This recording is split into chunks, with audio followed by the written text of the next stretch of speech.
नमस्कार।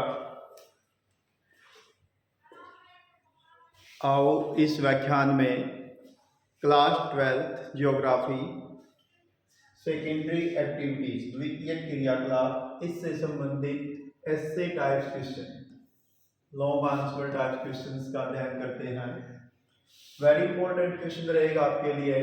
उद्योगों की अवस्थिति मीन्स लोकेशन को प्रभावित करने वाले प्रमुख कारक मीन्स फैक्टर्स, प्रमुख फैक्टर्स का वर्णन कीजिए। तो आप बताएंगे, लिखेंगे। सबसे पहले आप बताइए कि कोई भी उद्योग है वो रॉ मटेरियल को एक फाइनल प्रोडक्ट में कन्वर्ट करता है, और उद्योग किसी भी स्थान पर लगाने से पहले ये देखा जाता है कि वहाँ पर सोर्स ऑफ रॉ मटेरियल क्या होगा, उसमें ट्रांसपोर्टेशन का खर्च कितना आएगा, वहाँ पर प्रोसेस करने के बाद उसको जब हम मार्केट में भेजेंगे तो वो जो डिस्टेंस है वो कितना रहेगा। ये मेन फैक्टर्स हैं जो डिपेंड करता है कि उद्योग कहाँ पर स्थापित हो, और अलग अलग उद्योग की अलग अलग कंडीशन होती है। तो इसलिए हर स्थान पर उद्योग नहीं होते हैं, वो केवल उन्हीं स्थानों पर विकसित होते हैं जहां से उत्पाद के निर्माण और बिक्री पर कम से कम लागत आए और ज़्यादा से ज़्यादा मुनाफा हो, ज़्यादा से ज़्यादा बेनिफिट हो। तो आप हेडिंग डाल लेंगे कि उद्योगों को प्रभावित करने वाले प्रमुख कारक या उनकी अवस्थिति को प्रभावित करने वाले प्रमुख कारक। नंबर 1 आप रखेंगे भौतिक कारक। भौतिक मीन्स फिजिकल मीन्स जो नेचुरल फैक्टर है, फिजिकल फैक्टर। तो फिजिकल फैक्टर्स में क्या आएंगे? Number 1 raw material. आपको अभी मैंने यहाँ पर केवल ब्रीफली हेडिंग लिखे हैं, आप इसको डिटेलली रखेंगे, ठीक है। कम से कम आपका जो आंसर है वो 120 वर्ड से लेकर और 150 वर्ड्स तक हो। सबसे पहले करता है रॉ मटेरियल, कच्चे माल की उपलब्धता। तो ये हेडिंग आप डाल लेंगे और लिखेंगे कि उद्योगों की स्थापना उन स्थानों पर की जाती है जहाँ से कच्चा माल आसानी से उपलब्ध हो जाता है।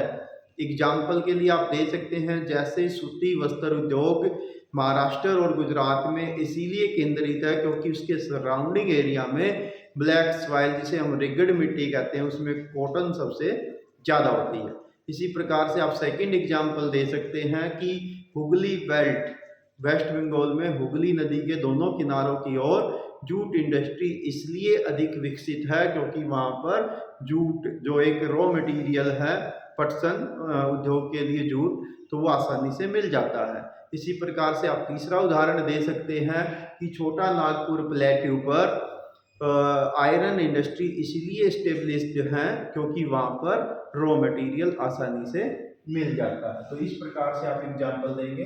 देन आप बताएंगे सेकंड जलवायु। तो आप लिखेंगे किसी भी उद्योग की स्थापना को प्रभावित करने में जलवायु भी महत्वपूर्ण भूमिका निभाती है। बहुत अधिक गर्म जलवायु या बहुत अधिक ठंडी जलवायु ही उद्योगों को प्रभावित करेगी। कैसे करेगी? आप इस बात को स्पष्टली लिखिए कि वहाँ पर काम करने वाले जो श्रमिक हैं, कर्मचारी हैं, उनके ऊपर जलवायु का प्रभाव पड़ेगा। बहुत ठंडी जलवायु होगी तो शरीर के अंग अकड़ जाएंगे, तो वार्म अप होने में शरीर को टाइम लगेगा। तो अगर शरीर के अंग अकड़े होंगे तो एफिशिएंटली स्किल्ड वर्क हम अब नहीं कर पाएंगे।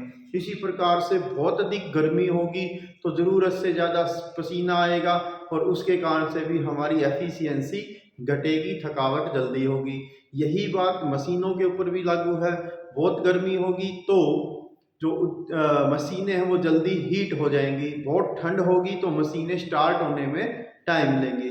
इसके विपरीत आप एक उदाहरण सूती वस्त्र उद्योग का भी दे सकते हैं कि सूती वस्त्र उद्योग उन्हीं स्थानों पर लगाया जाता है जहाँ पर जो जलवायु है वो नमी युक्त हो। ज़्यादा शुष्क जलवायु में ये उद्योग नहीं लगाया जा सकता क्योंकि शुष्क जलवायु में धागा बार बार टूटता है, जिससे धागे की क्वालिटी या कपड़े की क्वालिटी अच्छी नहीं रहती है। नमी युक्त क्लाइमेट में जो खासकर गुजरात में और महाराष्ट्र में आसानी से रहती है नमी युक्त जलवायु, तो वहाँ पर ये उद्योग आसानी से स्टेब्लिश्ड होता है। देन आता है शक्ति के साधन। शक्ति के साधन का मतलब है कि जो उद्योग है उसमें मशीनें किस माध्यम से आप चलाएंगे, उसको सोर्स ऑफ एनर्जी क्या होगा। तो प्राचीन काल में जितने भी उद्योग थे उनकी स्थापना में कोयला महत्वपूर्ण भूमिका निभाता था, बट आज की डेट में बहुत सारी जो मशीनें हैं वो इलेक्ट्रिसिटी बेस्ड होती हैं, तो ये इलेक्ट्रिसिटी पर डिपेंड करती हैं। आप दो उदाहरण इसमें देंगे। एक लोहा इस्पात उद्योग जो हमेशा उन स्थानों पर लगाया जाता है जहां कच्चे माल के सोर्स के साथ साथ वहां पर शक्ति के साधन के रूप में कोयला आसानी से उपलब्ध हो, जैसे भारत में छोटा नागपुर पठार का क्षेत्र। इसी प्रकार से आप सेकंड एग्जांपल देंगे इसमें कि एल्यूमिनियम उद्योग जिसका रॉ मटेरियल बॉक्साइट होता है वो केवल उन्हीं स्थानों पर स्थापित किया जाता है जहां पर इलेक्ट्रिसिटी, सोर्स ऑफ इलेक्ट्रिसिटी नज़दीक हो, यानी पावर प्लांट्स के आसपास ही वो लगाया जाता है क्योंकि उसमें इलेक्ट्रिसिटी सबसे ज़्यादा यूज होती है। नेक्स्ट फोर्थ पॉइंट है भूमि की उपलब्धता। तो आप इसमें लिखेंगे कि किसी भी उद्योग की स्थापना के लिए बहुत बड़े एरिया की जरूरत रहती है। जो खासकर बड़े पैमाने के उद्योग हैं जैसे इस्पात उद्योग, जैसे कॉटन मिल, तो इनमें बहुत अधिक मात्रा में भूमि की जरूरत रहती है और भूमि जो है वो सस्ती होनी चाहिए। अगर भूमि ही करोड़ों अरबों रुपए की आएगी तो फिर वहाँ पर फैक्ट्री कैसे लगाएंगे, तो इतना बजट कैसे मैनेज होगा। तो इसलिए भूमि जो है वो सस्ती उपलब्ध होनी चाहिए। देन है जल की सुविधा।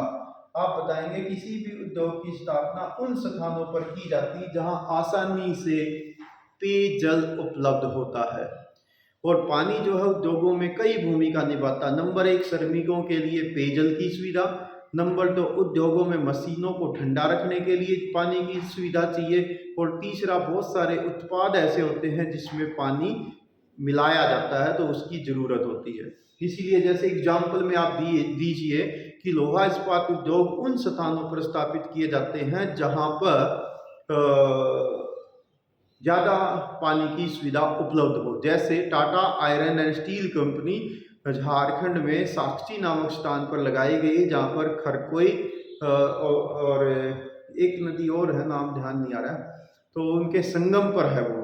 ठीक है, याद आएगा तो मैं आपको बताता हूँ, तो इसके लिए आप थोड़ी बुक की हेल्प भी लेंगे, माइंड से उतर गया रहेगा, कोई बात नहीं। नेक्स्ट आप लेंगे आर्थिक कारक। आर्थिक कारक में आप बताएंगे कि किसी भी उद्योग की स्थापना तब तक नहीं की जा सकती जब तक पूंजी ना हो। आर्थिक का मतलब पैसा, पैसा ना हो, पूंजी ना हो, तो पूंजी इसमें महत्वपूर्ण भूमिका निभाती है। तो इसके लिए बड़े बड़े पूंजीपतियों की जरूरत पड़ेगी जो पैसा बाजार में लगा सके। या दूसरा आप आर्थिक कारक में ये भी कह सकते हैं कि किसी भी स्थान पर उद्योग लगाने से पहले सोर्स ऑफ मटेरियल से फाइनल प्रोडक्ट जो मार्केट में बिकेगा, दोनों के बीच की डिस्टेंस भी देखी जाती है कि वहाँ पर जो खर्च है वो कितना रहने वाला है। अब बात करते हैं मानवीय फैक्टर्स की, यानी ह्यूमन फैक्टर। कभी कभी आपसे पेपर में ये इकट्ठा भी पूछेगा क्वेश्चन और कभी कभी अलग भी पूछेगा। अगर खाली ये पूछता है कि उद्योगों को प्रभावित करने वाले मानवीय कारक कौन से हैं तो आप केवल इनको एक्सप्लेन करेंगे। अगर आपसे पूछता है कि फिजिकल फैक्टर कौन से हैं तो केवल आप इनको एक्सप्लेन करेंगे। यदि इकट्ठा ही पूछता है कि उद्योगों को प्रभावित करने वाले फैक्टर्स कौन से हैं तो आप दोनों को एक्सप्लेन करेंगे। अब इसमें देखते हैं कि ह्यूमन फैक्टर में नंबर 1 इसमें आप बता सकते हैं बैंकिंग सुविधा या बैंकिंग व्यवस्था। कोई भी उद्योग है उसमें लाखों करोड़ों रुपए का लेन देन होता है और इतने बड़े पैसे की मैनेजमेंट के लिए पास में बैंक होना जरूरी है। या तो बैंक पहले से होगा या उद्योग लगने के बाद वहां पर बैंक की कोई ना कोई ब्रांच एस्टेब्लिश हो जाती है। नेक्स्ट है बीमा सुविधा, इंश्योरेंस। इंश्योरेंस भी किसी भी उद्योग की स्थापना में महत्वपूर्ण भूमिका निभाता है। कैसे? जो उद्योग का स्ट्रक्चर है, एक तो उस पूरे के पूरे जो स्ट्रक्चर है उसका इंश्योरेंस किया जाता है, साथ में जो मशीनें हैं करोड़ों करोड़ों रुपए की जो आती हैं उनका भी इंश्योरेंस होता है कि कल को अगर वो कोई किसी कारण से खराब हो जाती है तो उसको इंश्योरेंस सुविधा चाहिए। साथ ही साथ जो श्रमिक वहाँ पर काम करते हैं, देखो उद्योगों में दुर्घटना होने की संभावना हमेशा बनी रहती है, इसलिए श्रमिकों का इंश्योरेंस भी वहाँ पर जरूरी रहता है। ठीक है, तो इसके लिए कोई भी जो इंश्योरेंस फैसिलिटी प्रोवाइड करने वाली कंपनियां हैं, जैसे LIC है, जैसे ICIC है, ठीक है, इसके अलावा दूसरे जो इंश्योरेंस कंपनियां हैं उनकी आवश्यकता रहती है। देन आता है बाजार की निकटता या बाजार की अभिगम्यता भी इसको बोलते हैं। तो बाजार की निकटता का मतलब है कोई भी उद्योग बाजार से जितना नजदीक होगा, ट्रेवल का खर्च उतना कम आएगा, और जितना ट्रेवल का खर्च कम आएगा तो उतना मुनाफा ज्यादा होगा। नेक्स्ट आता है पूंजी, पैसा। पैसे के बगैर उद्योग लगाने की आप कल्पना भी नहीं कर सकते, ये पॉइंट हम पहले ही डिस्कस कर चुके हैं। नेक्स्ट आता है श्रमिकों की उपलब्धता। श्रमिकों की उपलब्धता का मतलब है कि कोई भी उद्योग है वो स्किल्ड वर्कर के ऊपर डिपेंड करता है। टैलेंटेड जो कर्मचारी होते हैं वही किसी उद्योग को अच्छे ढंग से उसमें प्रोडक्ट बनाते हैं, और वही प्रोडक्ट मार्केट में बिकता है, उसकी डिमांड रहती है। तो उद्योग ज़्यादातर उन स्थानों पर स्टेब्लिश्ड होते हैं जहां पर बहुत ज़्यादा पॉपुलेशन होती है, जनसंख्या होती है, जिसमें से स्किल्ड वर्कर मिल जाते हैं। जैसे एग्जांपल के लिए आप यहाँ पर दे सकते हैं फुटलूज इंडस्ट्री। अब फुटलूज इंडस्ट्री उन्हीं स्थानों पर लगाई जाती है जो मेट्रोपॉलिटन सिटीज होते हैं। ठीक है, उनके आसपास क्यों एस्टेब्लिश होती है ये, क्योंकि इन एरिया में जो स्किल्ड वर्कर हैं बड़े बड़े महानगरों में वो आसानी से मिल जाते हैं। ठीक है, इसी प्रकार से आयरन एंड स्टील इंडस्ट्री छोटा नागपुर प्लेटू एरिया में ही क्यों है, तो वहां पर बिहार, झारखंड, वेस्ट बंगाल, उड़ीसा, इनसे स्किल्ड वर्कर आसानी से मिल जाते हैं। देन आता है परिवहन के साधन। परिवहन के साधनों में सफल परिवहन, जल परिवहन, वायु परिवहन और आपका रेल मार्ग, तो ये महत्वपूर्ण भूमिका निभाते हैं। खासकर इसमें सड़क परिवहन और रेल परिवहन तथा जल परिवहन, ये तीनों उद्योगों को बहुत ज़्यादा प्रभावित करते हैं, क्योंकि माइनिंग से, खनन एरिया से कच्चे माल को या खेतों से कच्चे माल को उद्योगों तक लाना और उद्योगों से निर्मित माल को बाजार तक भेजने के लिए परिवहन के अच्छे साधनों की जरूरत रहती है। जैसे शुगर केन इंडस्ट्री है, ज़्यादातर उन एरिया में लगाई जाती है जहाँ पर शुगर केन आसानी से होता हो और वो ज़्यादा से ज़्यादा उद्योग से 20 से 25 किलोमीटर की दूरी पर हो, ताकि ट्रैक्टर से या ट्रक से गन्ने को जल्दी से जल्दी उद्योगों तक पहुंचाया जा सके। देन होता है परिवहन दूरी। परिवहन दूरी का मतलब होता है कि किसी भी सोर्स के जो सोर्स है, मटेरियल का सोर्स है, उससे उद्योग के बीच की दूरी कितनी है और उद्योग से बाजार की दूरी कितनी है, तो ये भी डिपेंड करता है। तो ये जितनी कम होगी उतना मुनाफा ज़्यादा होगा, जितनी दूर होगी उतना खर्च ज़्यादा आएगा। इसके साथ साथ उद्योगों की स्थापना का जो अन्य कारण है उसमें भी आप कुछ और अन्य बता सकते हैं, जैसे बाजार। तो बाजार का होना भी जरूरी है, यानी वही है कि ये आपका ये वाला पॉइंट भी यहाँ पर आ गया था। तो किसी भी स्थान पर उद्योगों की स्थापना को प्रभावित करने वाले प्रमुख कारक इस प्रकार से थे। आप कुछ और एग्जाम्पल भी अपने बुक से या अपनी नॉलेज से आप वो भी दे सकते हैं। ठीक है, नेक्स्ट क्वेश्चन करते हैं, उद्योगों को किन आधारों पर बांटा जा सकता है। ये इंपॉर्टेंट ऐसे टाइप क्वेश्चन रहता है। उद्योगों के वर्गीकरण के आधार, basis of the classification of the industries. तो इसको आप, ये मैंने एक पूरा आपकी बुक से एक टेबल मैंने ये तैयार की है, तो इसके आधार पर हम देखते हैं। पहले तो उनको A, B, C, D, E और F हिस्से में बांट लेते हैं। ये मेन हेडिंग रहेंगे आपकी, ये मेन आप रखेंगे। ठीक है, ये मेन रखेंगे, इसके बाद फिर सब हेडिंग रखेंगे और उनको एक्सप्लेन करेंगे। नंबर 1 करता है कुटीर उद्योग। कुटीर उद्योग वे उद्योग जो बिल्कुल सबसे छोटे पैमाने के उद्योग होते हैं, सबसे छोटे पैमाने के। इसमें परिवार के सदस्य या 1 या 2 कारीगर होते हैं। जैसे पूर्वोत्तर के अंदर बैम्बूज जो ट्री होते हैं उनसे आइटम्स बनाना, खिलौने बनाना या कुर्सियां बनाना, मेज बनाना, इस प्रकार के आइटम। इसी प्रकार से जैसे मिट्टी के बर्तन बनाना। तो इस प्रकार के जो उद्योग होते हैं ये कुटीर उद्योग है। देन आता है लघु उद्योग। लघु उद्योग वे उद्योग जिसमें 15-20 श्रमिकों से लेके 50-100 श्रमिक कार्य करते हो, तो ये कुटीर लघु पैमाने के उद्योग कहलाएंगे।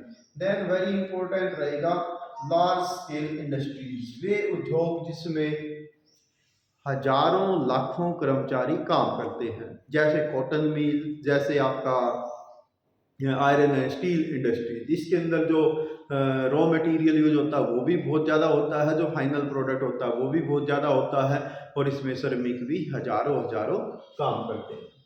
देन आता है कच्चे माल के स्रोत, source of the raw material. इसके आधार पर भी हम उद्योगों को बांट सकते हैं। जैसे इसमें सब हेडिंग आप डालोगे नंबर 1 एग्रीकल्चर बेस्ड इंडस्ट्रीज। इसमें भी आप कई सारे हिस्से बताओगे। सबसे पहले तो परिभाषा देंगे, वे उद्योग जिनको कच्चा माल खेती से मिलता हो वे कृषि आधारित उद्योग कहलाते हैं। जैसे शुगर मिल, चीनी उद्योग, इसको रॉ मटेरियल क्या है, शुगर केन है, गन्ना है। आप कॉटन मिल बता सकते हैं, इसका रॉ मटेरियल क्या है, वो भी एग्रीकल्चर से मिलता है, वो है कॉटन। आप तीसरा उदाहरण देंगे जूट मिल, इसको रॉ मटेरियल क्या है, पटसन है। देन आप बताएंगे खनिज आधारित उद्योग, वे उद्योग जिनको कच्चा माल खनिजों से मिलता हो। जैसे अब आप इसमें उदाहरण देंगे आयरन एंड स्टील इंडस्ट्री, इसका रॉ मटेरियल क्या है, आयरन ओर है। एल्यूमिनियम उद्योग, इसका रॉ मटेरियल क्या है, बॉक्साइट है। इसी प्रकार से आप और भी उदाहरण देंगे, जैसे आपका पेट्रोकेमिकल उद्योग, इसमें रॉ मटेरियल पेट्रोलियम है। ठीक है। देन आप हेडिंग डालेंगे वन्य आधारित उद्योग, वे उद्योग जिन पर रॉ मटेरियल वनों से मिलता हो। अब इसमें नंबर 1 आप बताओगे फर्नीचर उद्योग, तो इसमें लकड़ी मिलती है। दूसरा उदाहरण दोगे पेपर इंडस्ट्री, जिसमें इसमें भी लकड़ी ही यूज होती है रॉ मटेरियल के रूप में। इसी प्रकार से आप बताओगे जैसे औषधि उद्योग, बहुत सारी औषधियाँ, जैसे कुनीन एक दवाई होती है जो जवर में काम आती है, बुखार में काम आती है। तो ये उद्योग भी आप बताएंगे कि ये वन आधारित उद्योग है। ठीक है। तो ये छोटे छोटे उदाहरण आप देते रहे। इन्हीं छोटे छोटे उदाहरणों से आपका क्वेश्चन प्रभावशाली बनता है। जैसे आपको एक एग्जाम्पल देता हूँ, आपने देखा होगा जब बारिश होती है तो छोटी छोटी बूंदें गिरती हैं, और उन बूंदों का पानी, ये छोटी छोटी बूंदें मिलकर नदी का रूप धारण करती हैं और नदियां प्रवाहित होती हैं। तो प्यारे विद्यार्थियों, आपके लिए एक मैसेज भी है ये कि छोटे छोटे उदाहरण दें, छोटे छोटे प्रयास आप करते रहें, और आप एक दिन बड़े उच्च मुकाम पर पहुंच पाएंगे, सफलता की सीढ़ियां प्राप्त कर पाएंगे। देन है चरागा आधारित उद्योग, वे उद्योग जो डिपेंड करते हैं ग्रास लैंड पर। अब ग्रास लैंड का सबसे बढ़िया एग्जाम्पल आप देंगे डेयरी उद्योग, जैसे Norway, Sweden, Finland, Denmark, Australia, New Zealand, ठीक है, अमेरिका के प्रेरीज प्रदेश, इन सब में ये जो उद्योग हैं ये चरागा आधारित उद्योग है। देन आएगा तीसरा मेन हेडिंग, भूमिका के आधार पर जो उद्योग है उसकी मेन भूमिका क्या है बाजार में। तो नंबर 1 या बाजार में कहिए या इंडस्ट्रियल सेक्टर में कहिए। नंबर 1 आधारभूत उद्योग, वेरी इंपॉर्टेंट पॉइंट रहेगा आधारभूत उद्योग, बेसिक इंडस्ट्री। वे उद्योग जिनका निर्मित माल, उनमें से निर्मित माल दूसरे उद्योग के लिए कच्चे माल का रूप में काम आता है या दूसरे उद्योगों की स्थापना में महत्वपूर्ण भूमिका निभाता है, ये कहलाते हैं आधारभूत उद्योग। और 3 उद्योग हैं जो प्रमुख आधारभूत उद्योग है। नंबर 1 आप बताइए लोहा इस्पात उद्योग, लोहे से बने हुए प्रोडक्ट दूसरे उद्योगों की स्थापना में महत्वपूर्ण भूमिका निभाते हैं। दूसरा आप बताइए कॉपर इंडस्ट्री, कॉपर के जो प्रोडक्ट हैं वो फिर दूसरे उद्योगों को बनाने में काम आएंगे, से बने हुए कॉपर से बर्तन बनाना, वहां से बने हुए कॉपर से पंखे बनाना। तो इस प्रकार से, इसी प्रकार से आप तीसरा उदाहरण देंगे आधारभूत उद्योग में एल्यूमिनियम उद्योग। अब बॉक्साइट से एल्यूमिनियम बनाया गया एल्यूमिनियम उद्योग में। अब ये जो एल्यूमिनियम बन गया, अब ये दूसरे उद्योगों की स्थापना में काम आएगा, जैसे रेल के डिब्बे बनाना, जैसे समुद्री जहाज में भी बहुत सारा एल्यूमिनियम यूज होता है, एरोप्लेन बनाना, जैसे बस के जो बॉडी होती है वो बनाना, बस बनाना, उसका फर्श बनाना, इसी प्रकार से बर्तन बनाना, साइंस के सामान बनाना, ये सब एल्यूमिनियम बेस्ड उद्योग है। लेकिन एल्यूमिनियम खुद एक आधारभूत उद्योग है।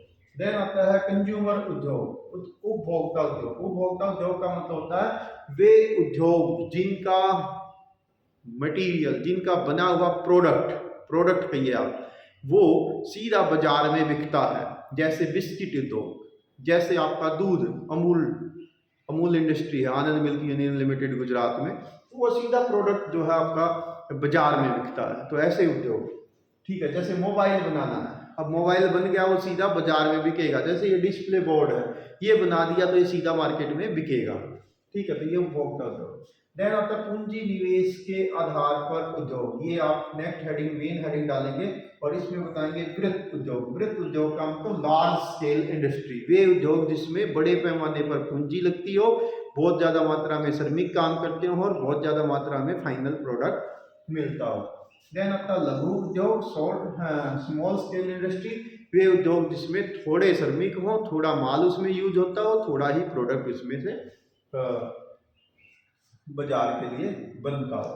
देन वेरी इंपॉर्टेंट हिस्सा रहेगा स्वामित्व। स्वामित्व का मतलब ओनर के आधार पर कि उस उद्योग का मालिक कौन है, उसके आधार पर चार प्रकार के उद्योग आप कह सकते हैं। नंबर एक होता है सार्वजनिक उद्योग, पब्लिक सेक्टर इंडस्ट्रीज, वे उद्योग जिनका रख रखाव सरकार करती है, स्टेट गवर्नमेंट या सेंट्रल गवर्नमेंट, ठीक है, वो सरकारी उद्योग कहलाते हैं, सार्वजनिक उद्योग कहलाते हैं। जैसे भारत में SAIL, steel authority of India limited, ये आयरन स्टील इंडस्ट्री में काम करती है।